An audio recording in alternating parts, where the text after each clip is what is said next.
He was the last person Republicans nominated to be president before Donald Trump. Mitt Romney said it's appalling that Donald Trump and Mitch McConnell would conspire to stall on solutions at the southern border, solutions that might alleviate what Romney called the suffering of the American people until after the November election.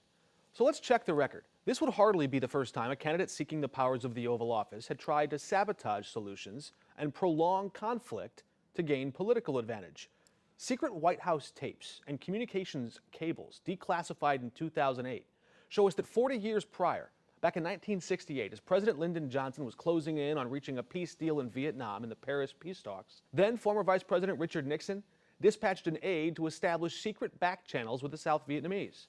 He wasn't president, he wasn't commander-in-chief. In fact, President Johnson had already negotiated and was prepared to halt the bombardment of North Vietnam.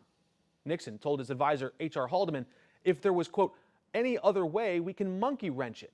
Then Nixon's aide told the ambassador to South Vietnam to pull out of that peace deal and, quote, just hang on through the election. The peace deal was off.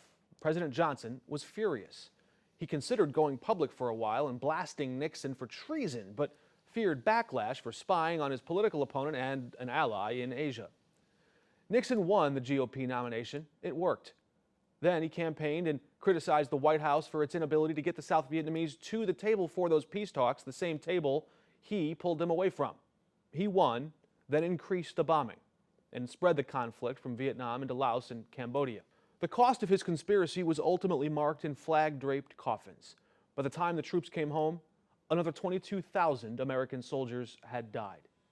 One test of a politician is whether they gain power to use it or just to keep more of it for themselves. Richard Nixon sacrificed peace on the altar of power. President Johnson called it treason. Maybe today's politicians would call something so egregious, I don't know, election interference.